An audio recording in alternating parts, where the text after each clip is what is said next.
Welcome to the state of us. From the front porch to the boardroom, from the classroom to the cell. Every man has their story, and we start has one to tell. We ain't here to fake perfection, we ain't here to place the blame. We're just searching for tomorrow by confronting yesterday. One conversation can become a move. One honest answer can become a legacy. Take your seat. Bring your truth, bring your questions, bring your proof.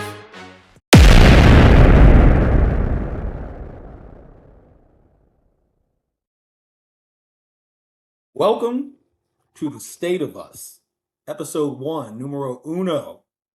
State of Us, raw, real, everything is brought to the table like we sitting at family dinner on Sunday. I'm your host, PD Crack. We got the politician, and we have Mr. Sims themselves. Mr. Politician, tell them who you are. Hey, it's the politician. I'm one of the voices behind Sense Made Media. We believe in still having conversations, challenging perspectives, and trying to get to making sense before outrage. Mr. Sims, what you working with?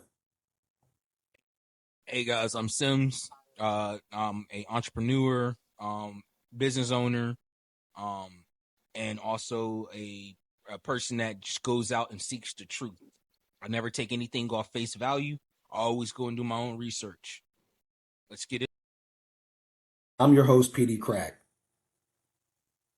And most times, I'm with everything, but episode 1, I'm not with everything. Let me get my lighting straight, and that's okay. Blind me like they shine it in the car. Father first, advocate of God, football coach, track coach, personal trainer, educator, philanthropist, all kind of stuff. I'm going to be your host, thick and thin, through and through. Episode 1, we going real deep. We going super deep with this. Episode 1, Nolan Wells. For the culture, we're touching Nolan Wells. Pause. This case is historical like O.J. Simpson's case for multiple reasons. All right, Nolan Wells is an 18-year-old Southwest Mississippi Community College football player majoring in business. As you see on the screen right here, standing with his father, Nolan Wells stood 6'1", 180 to 185 pounds. Nolan Wells, on July 4th, took a boating trip with several of his friends from college, high school, football team, Caucasian, and that does play a role in this, several of his friends, and vanished July 4th. Allegations speculate foul play. We do not know. Nolan Wells took a boating trip on July 4th and vanished. Unfortunately, prayers to his family, Nolan Wells was discovered on July 6th to be deceased. And due to recent autopsy reports requested by family, a second autopsy report, Nolan Wells' body was found without his throat and vital organs, so they can't determine the cause of death. We do not know if there was foul play involved, and we do not know technically what has occurred, but we do know the young man lost his life. Now, Nolan Wells' family states that he does come from a very historical background. Nolan Wells is being reported to be related to Ida B. Wells. Ida B. Wells is an African-American investigative journalist. She was one of the founders of the NAACP. She was a sociologist, an educator, and an early leader in the civil rights movement. So, heavy to begin. But this needs to be talked about. This needs to be brought to the table. Politician, we're going to start with you as a Black man, as a Black father, as an active member in society. Give me your thoughts, give me your feelings, give me your role, your perspective as a father, as a Black man. Give me the real you right now. Thanks. Well, I mean, right off the bat, I think what I'm feeling and what a lot of people are feeling is just the fatigue of being a colored person in this country. Being African American, something like this is not uncommon, unfortunately. It's something that we were talked to about when we were young. I think overall, I'm feeling the fatigue. I'm tired of having these types of conversations. I'm tired of this being the social norm. of where, as Black Americans, we cannot fully live out the American experience like everyone else can. There's so much more that we have to deal with, so many different challenges, hurdles. At any given time, we're wearing multiple hats, and frankly, I'm just speaking for most people, I'm just tired of it. So when you state you're tired of living the experience, when you wear multiple hats, please go into the details. When you go to work as an African American male, a distinguished African American male, go into detail for our viewers. What do you mean by you're tired of the experience? You're tired of wearing the multiple facet hats. And that experience of hindering yourself as an African American in order to be an active member of society for face value. Absolutely. Absolutely. Constantly having to police myself and my behaviors and my mannerisms around my fellow coworkers and Americans. Always having to be cautious and ever present, and be knowing about my surroundings, what's being talked about, what I should say, what I should comment on. Those are the type of things where you just fatigue. Here was a young man who was celebrating our nation's independence with a group of friends. He should have been able to relax. He should have been able to be comfortable. His parents should have been able to relax, allowing him to enjoy himself. And he should be here with us today. He should have been able to return home with family and friends, just like everybody else who went on that outing. And sadly, he's not here with us today. As a father, why does this hit home for you? As a father, why are we talking about this? Why is this brought to the table? In your perspective, as a black man, as a father, again, distinguished individual, what is it specifically, our three collective minds when we set this up? Why was this topic number one? What is it specifically that drives you to bring this conversation to the table in order for our viewers to understand, hey, this is important and you need to understand, like, as African Americans, we need to discuss this. Why is that important for you? Well, I think it's important because I think I always have the hope that perhaps this is the last conversation. This is the last incident. This is the last report. This is what happens right before people start having the real conversations, get together, not necessarily in outrage or frustration, but where we start to talk about things so that all Americans, whether white Americans, Black Americans, Hispanic Americans, whatever, we can all live the American experience and all have same access to the American rights and for lack of a better word, the American dream. So that's why, having these conversations are important. And I hold the hope that each time we have the conversation, it's the last one. But I have to continue to instill in my children, who are close in age to this young man. Unfortunately, I'm still having that conversation. You need to be ever aware of your surroundings, who you're with. You need to read body language. You can't necessarily all the way relax like everyone else can. You need to be aware of what's going on around you, just so that you can return home safe. Just so that you can return home safe. I love that response, sir. I'm going to switch it now. We're going to go to Mr. Sims. Okay. The same with you, distinguished individual, Black active member of society, Black father.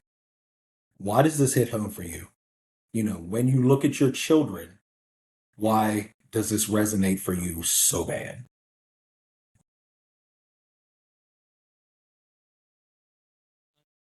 Turning to the age of 13 in 5 days. This could have been him. I'm not too trustworthy to send my kid out with anybody, but I do share custody with him, with my previous baby mom. So I can't always be with him 24/7. And Right. that's what makes it scary, because he's more prone to go to something like this under her care. This could have easily been him. And that's all I'm seeing. It could have easily, and it just To me, that's not okay. That's just not okay. It's You very know, scary. I don't want to bring in another case, but we seen this happen already with that Kendrick case, with the kids that they rolled up in a Yes. bleacher. That still haunts me at nighttime. I still think about that. I think about how that just got away and nobody was held accountable for that. Mateo. You know, and so when I see the situation with Nolan Wells, I'm just like, damn, another you know, black mixed kid, another kid of color who is just not gonna get any. It doesn't seem like it's taken serious. But I often think, you know, if it was the other way around, if it was 5 black guys and 1 missing white kid, how would it look? How fast would it have been? Sure. Would we go back to Central Park? Would it be a episode of Central Park? Good Everybody question. thrown in jail right away? Those are the questions that I have, that are keeping Like me that you up at bring night, that. that are making me think. Yeah, I like that you bring that up. Again, everything's alleged. We will continue to cover this and create more episodes for the viewers. But as far as I'm aware, correct me if I'm wrong, nobody has been apprehended, only questioned thus far in this case. Is that correct? Anybody correct me if Yeah. I'm wrong? That is The correct. only other This time, details we have right now, one of the friends' mother is a district judge of Mississippi. One of the friend's father works for the Federal Bureau of Investigations. There is speculation of foul play. During the second autopsy that took place in Chicago, why was the throat apprehended or kept in Mississippi? And I'm just going to I'm going to transition into my viewpoint, gentlemen, if you don't mind. I have a 17 slash getting ready to be 18-year-old son who plays football, 6'1", roughly 155 to 160. So he's in high school transitioning into college. A lot of his friends slash counterparts are Caucasian and lighter skinned Latinos. And there are plenty of times, hey, Dad, can I go fishing? Hey, Dad, can I go here with so and so? Hey, Dad, can I go here and so and so? This hits hard for me specifically due to the fact of the relation of football, the size of the character. My son is African American and Puerto Rican. Puerto Ricans have African descent as well. It hits hard for me because I have fear for my children. And back to the politicians' point and piggybacking, why to this day are we still going through this experience as African Americans? Mississippi has a historical background of tragic events with African Americans, and that's why I wanted to highlight the Ida B. Wells and things of that nature. And I also wanted to highlight the throat missing, the vital organs missing. Many people don't understand and many people don't know. My professional prescription and background in law enforcement, a lot of African Americans are marketed on the black market for their organs. A lot of African Americans are marketed on the black market for their body parts other than their organs. It's a very common thing. It's just not highlighted in the news as much. And with the three of us having children, this is terrifying. One of his friends, absolutely. again, one is a district judge and one works for the FBI. And it's hard. We're not professionals. We're not a part of the case. We're only reviewing the information being distinguished to us. But as a African But it's American man, that's interesting that you say that, though. You're right. We only have a piece of the information. But again, this goes back to the very first question you asked me and how we're feeling. It's the fatigue of it all. Mhm. As Americans, we're told and we're taught in school, investigations, how they're supposed to go, due process, or understand that we're supposed to have rights. But then when things play out in real time, it just appears, in my opinion, I can't speak for everybody, just appears, in my opinion, that there are steps that seem to get skipped or fast forwarded through. And so as Americans, we can never, presume what the outcome of an investigation will be because the investigations look different from case to case. And because of that, I think it causes more problems. I understand why the Wells family would want to do their own individual autopsy. African Americans in this country, like you mentioned, have been subject to many experiments by institutions within this nation. Different experiments on syphilis, sterilization, all of those different. So I understand that. That's a valid thought and fear. However, I wonder if inintendedly, by allowing this second autopsy, if instead of getting more answers, we got more questions, and now we have even more mistrust based upon this second autopsy, if rather we would have just waited for the full report of the first one. There Like, is clearly a cover up. There is clearly a cover up. Like I somewhat I'm gonna agree. just address the Go ahead. just the elephant in the room. Yeah. There is We clearly a cover up. spoke Whenever about, a throat is missing from an autopsy, something is being hidden. vital organs are missing. They can't determine the cause of death. That to me means strangulation, and I'm not speculating, but the only reason you need to take a throat out is because it could be crushed. Do you think strangulation or due to Mississippi's history, a lynching, a hanging? I don't know, but But I agree, definitely agree. The something throat is sinister. missing for a reason. It is not an accident. You know what I'm saying? If it was an accident, friends panic. Yeah. They panic and they make sure they call for help. If it's an accident, foul play, you start covering things up. You start taking things out of the equation. Throat starts to be missing. Ooh, for sure. You know, this is something different. You know, It is again. It's our OJ case all over again. I want to see it all. We're Yeah. not going to just go with what they say. We want 5 examiners on it. We need to all be speaking up on that. I hear That's you. why, I hear you. yeah. But again, I feel like, unfortunately, when you have multiple medical procedures, multiple examiners, everyone is unfortunately looking for something. Everyone's hoping that the next autopsy or the next medical examiner sees something that somebody else missed, something that another medical examiner might have said was nothing, they think is something. And you get to the point where you have so many different examinations that are happening, and now you can't really put any faith or trust in anything that's being reported at this point. That's what I'm saying. I feel like that's one of the huge problems outside of this case. If investigations could follow I know things don't always go to T. I know there are variables in every case, but if there is some level of, okay, this is how things go, this is what we should expect as the public, or unfortunately as the victim, then you can have some sense of trust. But we don't have that trust, especially being Black Americans, because our trust has been played with in the past. What we're asking for the same treatment it would have been if it was the other way around, America. Right. That's pretty much it. Is it too much hard to ask to just treat it like it was your kids for once? Like, you know, you can see the hurt in this family.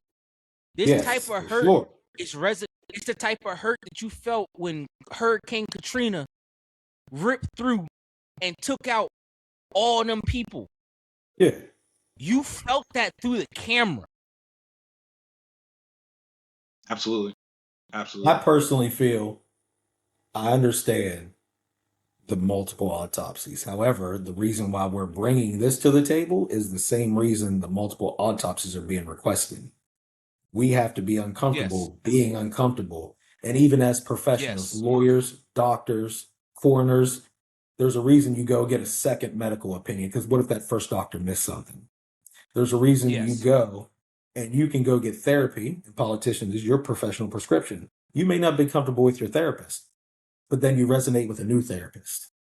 And that practice has been proven time and time again over several professions. And I am a firm believer of the family is mourning so hard. They requested this. and now there's more questions, and they deserve their answers. So if it takes 17 coroners doing an autopsy report, so be it. But you If that was mentioned my something baby, I'd be interesting doing there. the same thing.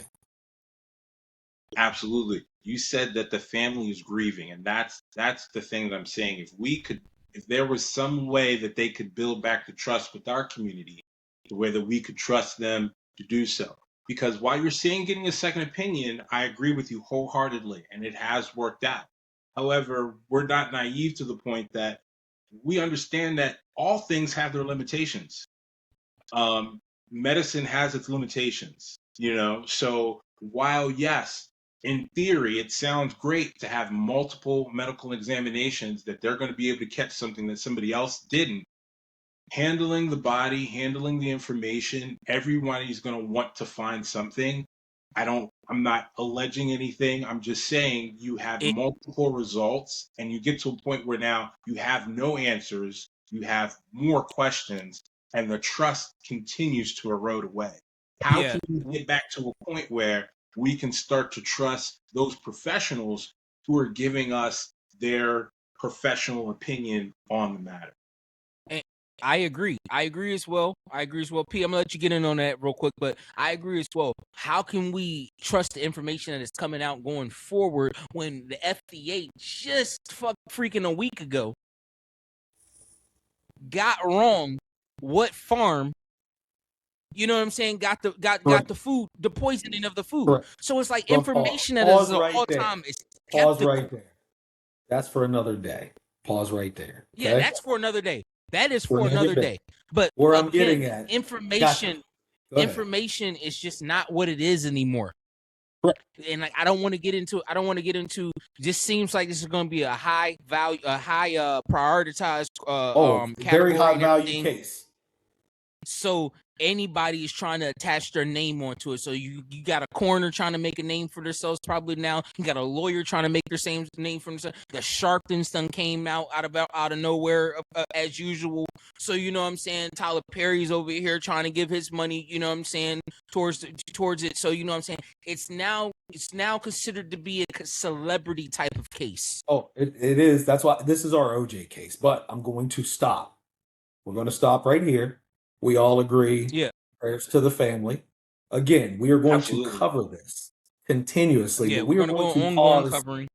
We are going to pause episode 1. This is a continuation. The Nolan Wells case will be covered several times. We are going to pause episode 1 of The State of Us. Okay? However, as you see, the more we get into it, the deeper it gets. So for our viewers, the deeper it gets, man. We're not steering we appreciate you. Try to do like the young people. We love you. For the culture, we're here with you. Okay? Politician signing out, Sim signing out, PD Crack signing out.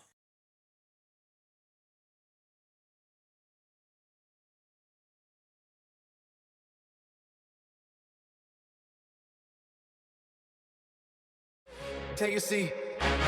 Bring your truth. Bring your questions. Bring your proof. Different voices.